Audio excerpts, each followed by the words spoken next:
Oh, all right. So I'm sorry about that, guys. I'm so used to having a Zoom mindset that I was waiting for all the different faces to appear. But I think that we are in a different model tonight. So we're just going to go ahead and get this kicked off. My name is Charlie Lobby, and I'm one of the post-secondary counselors at Aspen High School here in beautiful Aspen, Colorado. And I am very happy to be hosting and moderating the panel on pursuing college athletics. So we are going to get it started and turn it over. I think Meredith's going to introduce herself, and then our panelists will take a moment just to share a little bit of their background, their experience, and then we'll dive into it. So Meredith. Yes, good evening, everybody. My name is Meredith Smith. I'm Assistant Dean of Admissions at Elon University in North Carolina, and I have been working at Elon for over 12 years now. I work directly with our entire, applicant pool, all of our traveling staff and the recruiters that are in the admissions office. I'm personally the Colorado representative, as well as some other Western states. And as far as athletics goes, I work directly with our actual athletics department and as one of the campus liaisons for the recruits when they're here on campus, but also just approving for the recruiting purposes of the coaches. So I will pass it off to Sue. All right, thank you. My name is Sue Willard. I'm one of the Associate Directors of Admission at Hobart William Smith Colleges in upstate New York. We are primarily an NCAA Division III school, but we do have Division I men's lacrosse. So we're one of the few schools that has both Division I and Division III sports. I've literally worn every hat with athletics. So I was a college athlete. I was a college soccer player here. Got to play at Hobart William Smith, got to play in 2 Final Fours, national championship game and everything like that. So I was a recruited athlete out of high school. After I graduated from Hobart William Smith, I was a college soccer coach for 11 years. So I was at Washington College in Maryland for 2 years. I was at Hobart William Smith for 2 years. I was at Bucknell University as a first assistant for 2 years. And then I was a head coach at Carnegie Mellon University for 5 years. So I've worked at Division I and Division III schools. And then when I started here in admissions, I have been an athletic liaison, so working with our coaching staff with all of the sports. So I can kind of speak to, some of the things that the different sports look for, and just the way, just like Meredith does at Elon, I do as kind of a conduit between our coaches and our recruited student athletes. Perfect. And Martha. Hi, everybody. I'm Martha Richards. I'm the athletic director at Aspen High School. My background prior to this was primarily Division I sports. I went to Stanford and played basketball and golf, but I'm very excited that the Stanford women won another national championship. So I played on the 1990 team. So that was a while ago, but it was fun to see them win again. So, and then I played golf there as well. I went on to play on the LPGA and then got into coaching. I coached at Boise State, Vanderbilt, and Texas was my last coaching position. So I've done a little bit of everything when it comes to that. I've been head coach and assistant coach in Division I. So got a little bit of those backgrounds. I don't have as much background with admissions. I was always hoping for people like Sue and Meredith to guide us on that, but I can certainly talk to the recruiting process at that level and what it's like to be a student athlete at that level. Perfect. And I did forget to mention, I too was a recruited college athlete. I played lacrosse in college and then also served as a recruiting coordinator at the College of Worcester for the lacrosse program there. So I think we have it covered as far as some knowledge on the recruiting process and what it's like to play sports in college. So I think the question that I want to start with, and Sue, I'll direct this one to you to get it started, is where should the first stop be if you're interested in playing college athletics? How do you get that ball rolling? So first of all, Martha, I actually did watch your team play in that national championship game. So Teresa Weidman, I think wasn't she? Can't remember the players, but anywho, so I did watch that game. So congrats to Stanford. But anywho, where to start? I think the first place you need to start is taking a good, long, hard look and at yourself and what you want out of your college experience when it comes to athletics. I mean, obviously the dream that many people have is I'm going to be, you know, a Division I college athlete and starter and, you know, the people that you see on TV. But that's not reality for a vast majority of people that want to compete in athletics in college. So I think that you need to ask yourself those questions of what role do I want sports to play in my experience in college, and how much of a time commitment do I want to commit to this? Because the type of commitment that you have right now to club sports and high school sports, it is completely different once you get to college, with just the responsibilities. You know, even at Division III, you're still training even in the off season, sometimes 4 or 5 days a week. So it's looking at, you know, what, like I said, what kind of role do you want it to play? Also, when it comes to divisions, I think it's very important to talk to your coaches and see, okay, what level do you think I'm capable of playing at? And starting those conversations early and knowing, okay, when do Division I coaches start recruiting for whatever my sport is? When do Division III coaches start recruiting? And it's being proactive in that, and also being realistic. You know, if you're sending out a lot of emails and contacting coaches and it's radio silence, they're ghosting you. Sometimes it might be because Division I rules prevent them from responding to you, depending on what age you are. But other times it's just because you're not somebody that necessarily fits their program. So I think, like I said, being proactive of knowing how much of a commitment do you want athletics to be in your life, and what other things do you want as part of your college experience, and can you do both? But at the same time, having those conversations with your coaches, with your parents, with you know, advisors at your school, and figuring out, okay, what level is appropriate for me to look into. So that would be my advice as to where to start. Wonderful. And I don't know if anybody feels comfortable, Meredith or Martha, talking a little bit about this idea of the different divisions and what role athletics is going to play, because that's a really good piece of advice, Sue, of seeing what role you want to play. So Martha or Meredith, do you care to chime in on the divisions and how you see that play out? Sure. I'll just quickly chime in, and Martha, I think you might be able to take it further, but Elon is Division I in the CAA conference. And I think there's also that level of both division and conferences and state school versus smaller school. I mean, you really have to balance what is your learning style and what type of person do you want to be on that campus, and how integrated into the student body do you hope to be and look forward to be, or what is it that you're juggling on a daily basis? Because there's a lot of different demands that I think athletes take.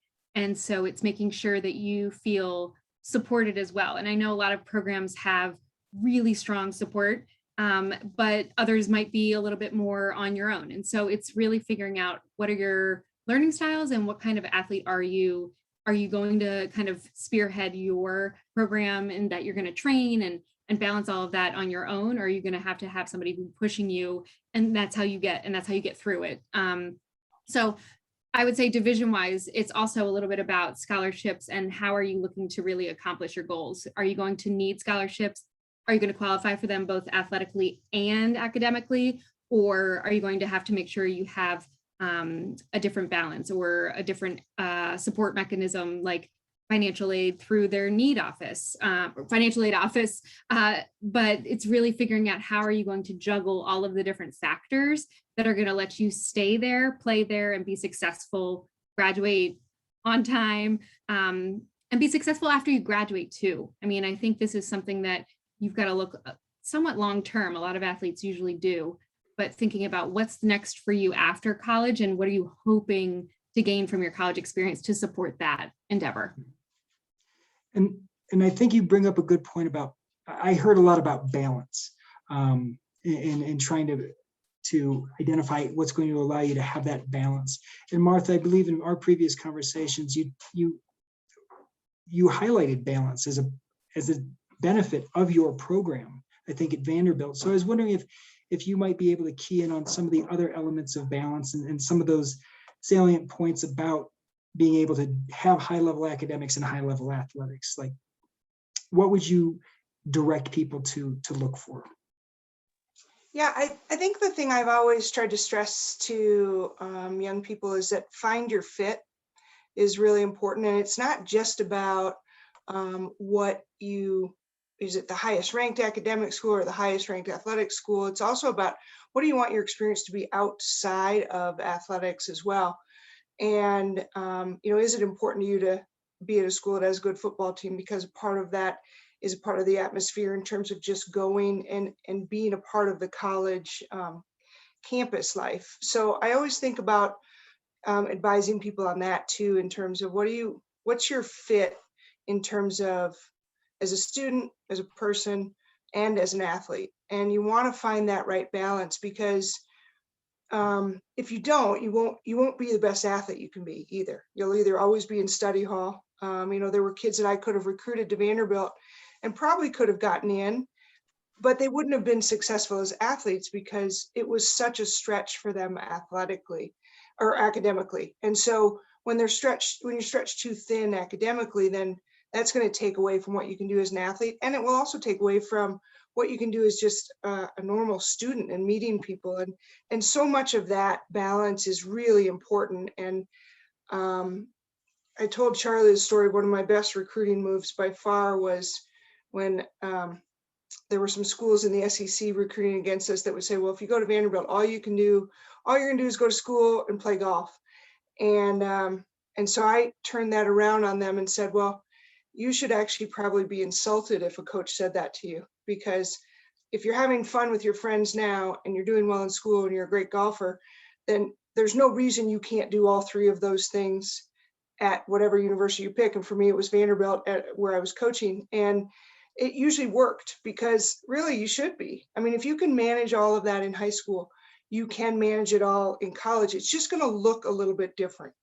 So one of the things I always had to say to my players is you can't go to every frat party, but I can tell you that meeting the president in the Rose Garden is a way better party than some of the frat parties. So, it's all a matter of kind of finding where you want to put your energies and how much you're willing to ask of yourself. So there's always got to be that balance, because you don't want to just be a student or just be an athlete. You want to also meet people, because I will tell you that all of the stuff I've been able to accomplish athletically, the thing that has opened more doors for me is the people I got to meet while I was in school. I didn't get my jobs because we won a national championship in basketball. So it was more about creating relationships, and that will always be the most important thing that you will get through being a student athlete, is you get to create unique relationships that other students just don't get to.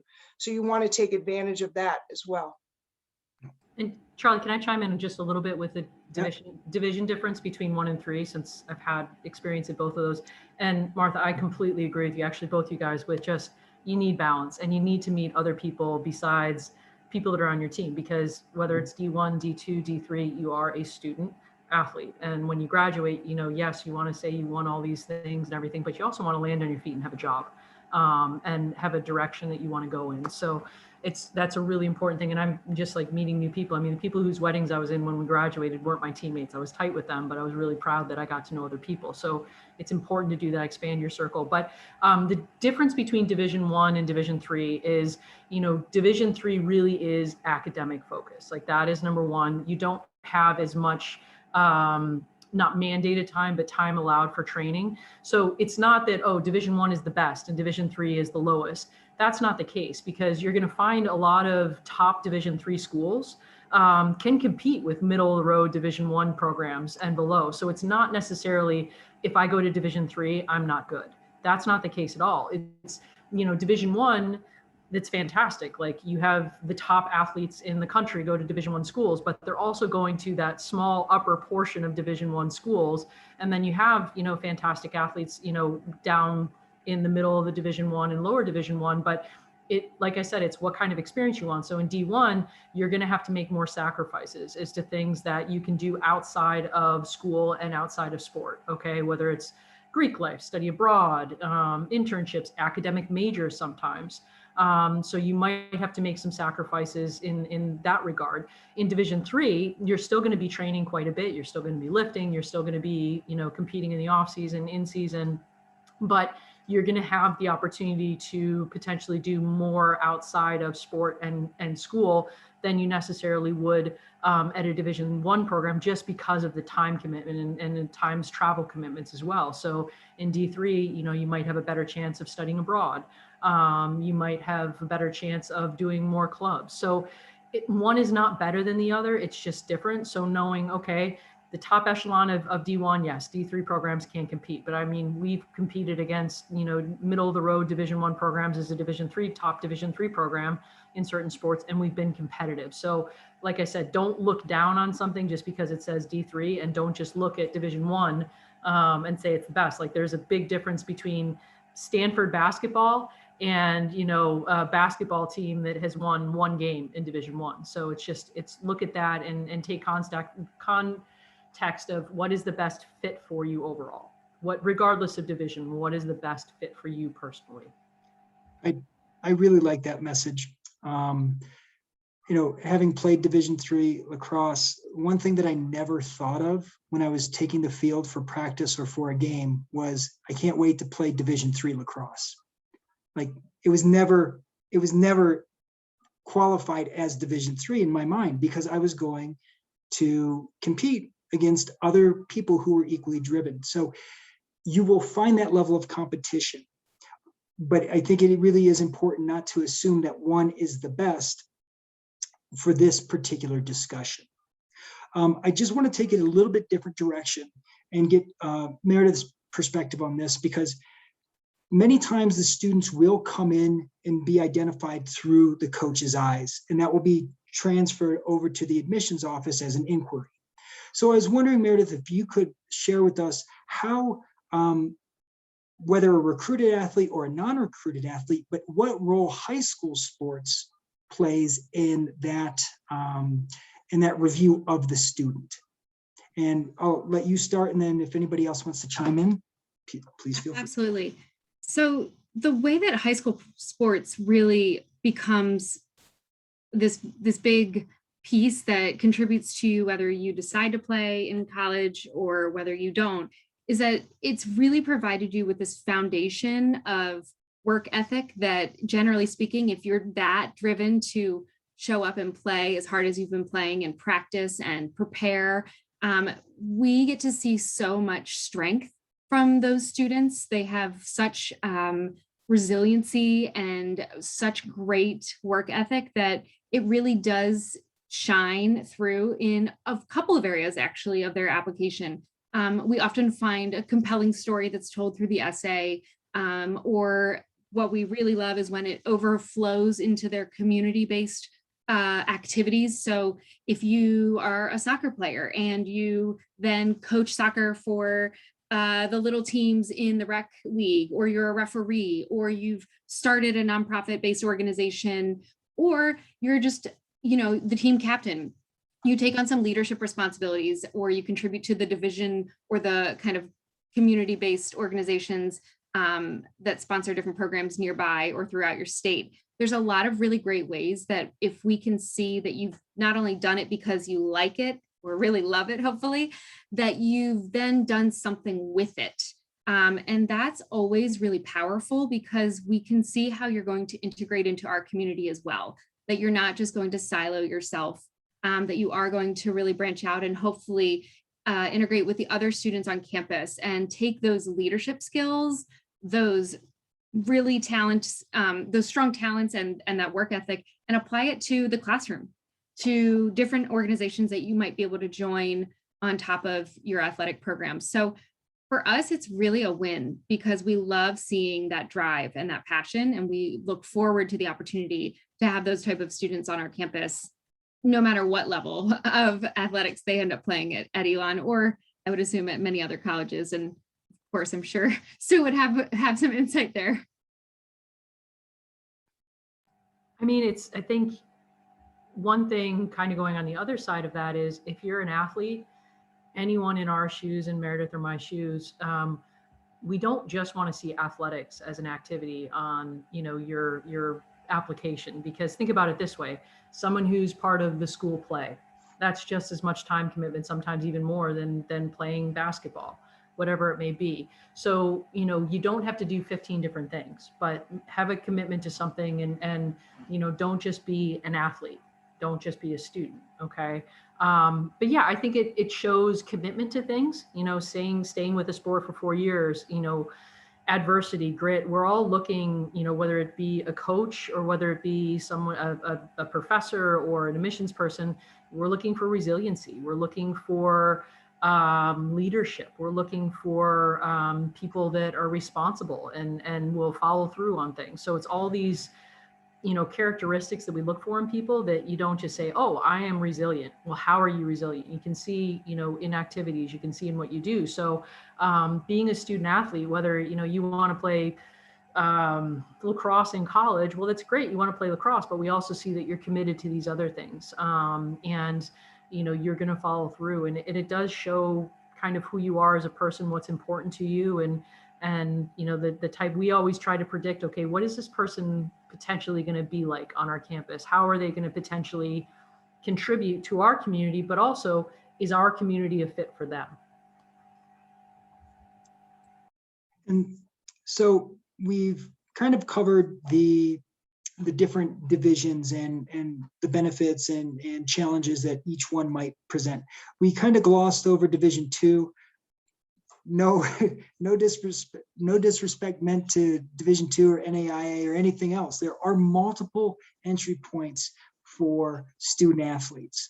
So again, as long as we're not getting hung up on the idea that one is superior to the other, but rather what fits my needs best, then any one of those could be an effective and rewarding path.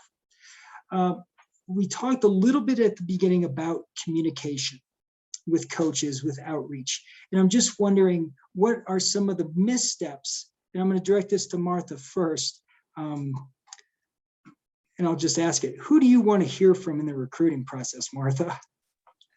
We definitely want to hear from the student athletes. I am not really that interested in your mom or your dad, because they can't come play for us. So I want them to be lovely people for sure, because they do join our family. But and if you think that college coaches cannot tell the difference between your mom writing the letter and you are wrong. We can always tell the difference. So so I would recommend that you initiate the contact. The other part too is there's this awesome resource out there called the internet that allows you to do all this research. Like, I'm old enough now, I can tell you, I had to wait till the schools mailed us the media guide. I don't even know if they make media guides anymore, but and to know anything about the program. So take advantage of the technology that's out there and do your research. The other thing I'd say is, when you write to a coach, know something about them. Like, don't say, I really want to play for you. I've actually had this happen. I really want to play for you. And then they come on campus and they know nothing about me. So it's going to be hard for a coach to believe that you want to play for them if you don't know anything about them. It's not that you've got to compliment them on everything that they've done, but you do need to know something about their background, so that when you write to them and say, I really want the opportunity to play for you, you can explain why. You also want to make sure that you proofread your letters. I got a letter one time at Texas, and the first line was, I really want to come play for you. I really want to go to the University of Texas. I've always wanted to be a Baylor Bear. So therein lies a little bit of a problem, because those two are not the same. So they're just down the road from each other, but obviously University of Texas and Baylor are very different. But so you want to make sure you get those right. And again, keep it short and sweet. You want to lay out, why you're interested in the program, what you know about the coaches, what you know about the program, and then how you think you can make a contribution. Nobody is going to read a 2-page letter. I will tell you that much right now. No, and you guys know this. If we have to scroll too far with our mouse, we're probably not going to make it to page 2. So better to hit the coaches a little bit more frequently with smaller sound bites than to give them a novel. And to, I think it was Meredith who said it earlier, or no, Sue, you said, especially in Division I, don't be alarmed if they don't write back to you. They literally can't up until, and now the rules have changed a little bit since I stopped coaching, but there are times that they just can't write to you.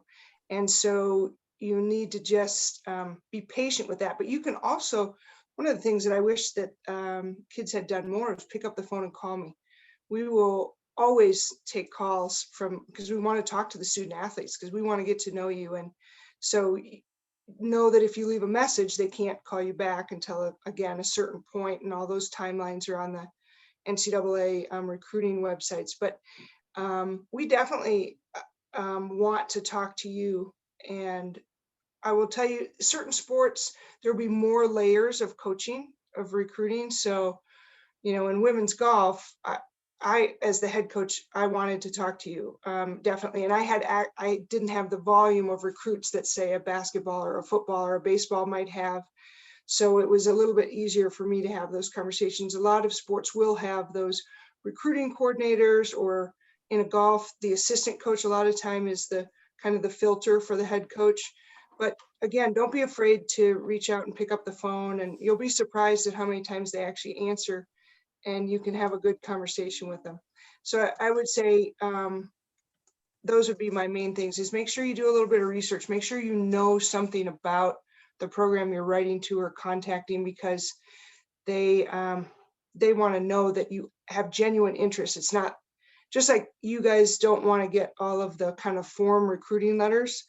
The coaches also don't want the form recruiting letters from the student athletes. We want something that's a little bit more personal.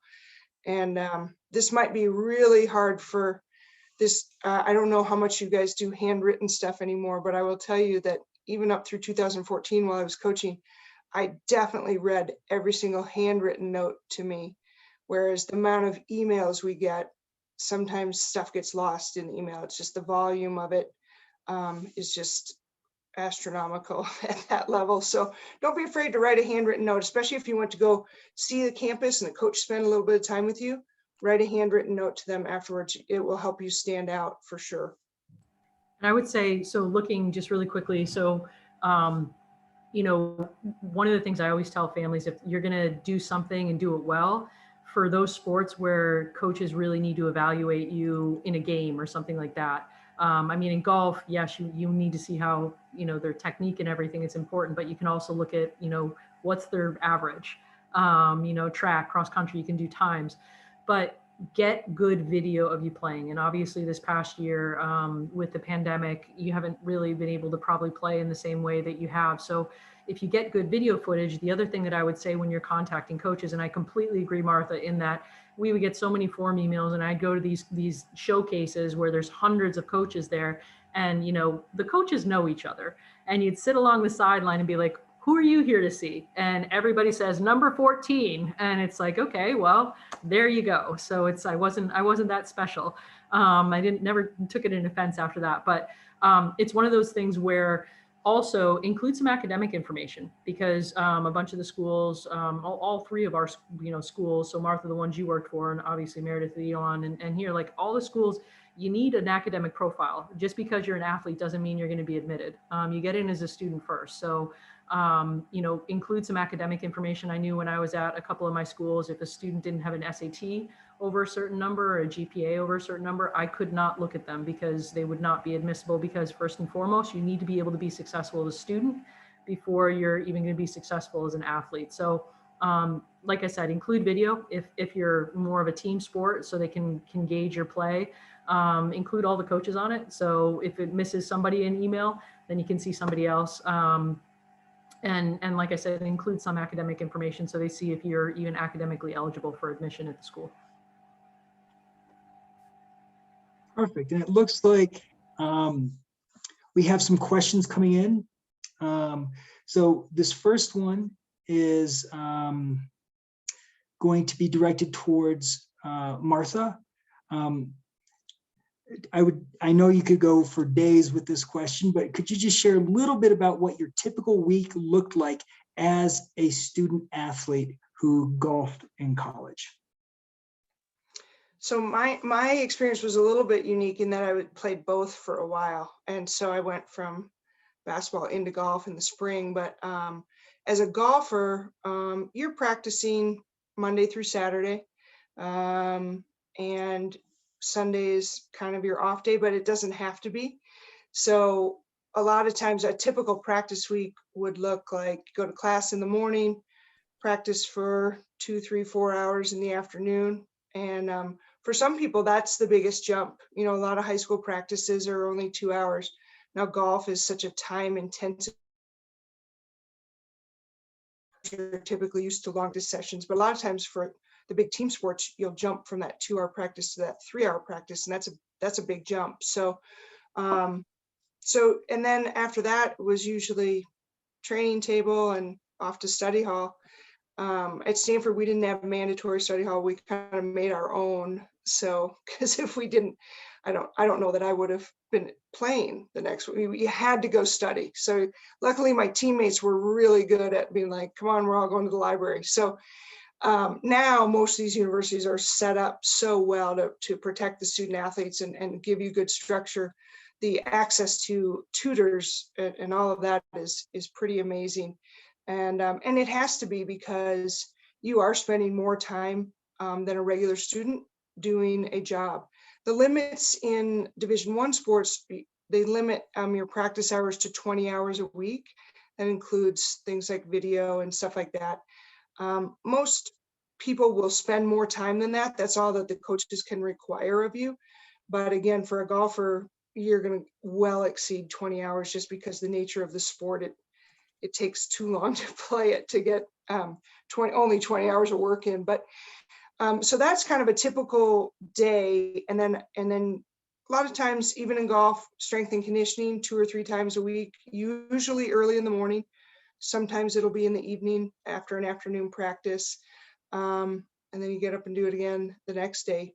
Tournament weeks are different because golf, you travel so much more. That's another thing you do need to take into consideration is, can I be successful academically when I miss so much school? Nobody misses more school than golf, except maybe baseball in Division I. And so you want to make sure that you're on top of your academics and that you can be successful while missing so much school. A typical golf tournament, you leave on a Wednesday, play a Thursday practice round, tournament Friday, Saturday, Sunday, fly home Sunday night, and you're back in school on Monday. So that happens about 10, 11 times a year prior to the NCAA. So that is, that's kind of what college golf looks like. Basketball is a little bit different. It's even changed since I've played, but it's time consuming, but if you love what you're doing, it doesn't feel like I have to, it feels like I get to. And that's really important, that you keep your sport in a place of I get to, as opposed to, oh God, I have to. Because if you get to that point, you'll have days like that, no doubt, but you don't want those to be every day. Otherwise, then you need to reassess what it is you want out of your college experience. It goes back to finding that right fit. So it's a really amazing experience to get to be a student athlete at any level. And I have friends that have played at every level. I have a niece who's going on to play soccer at Bucknell next year. But originally she was looking at a lot of Division III schools because she thought that's what her fit was. But then as she went through the process, she kind of grew into that Division I type program. So that's the only thing I've ever said to my nieces and nephews, and what I continue to say to the kids at Aspen is, find your fit, think about all these other aspects other than just what sport do I want to play and where can I play it. Well, thank you, Martha. That's fantastic. I want to get through some of these questions that we have. One of them that came up is, we've seen a number of schools, I think at one point it was 80% of schools last year during COVID went test optional. So I don't know if the NCAA has weighed in yet on what the testing requirement is going to be for this year, but can anybody speak to, if your school is test optional,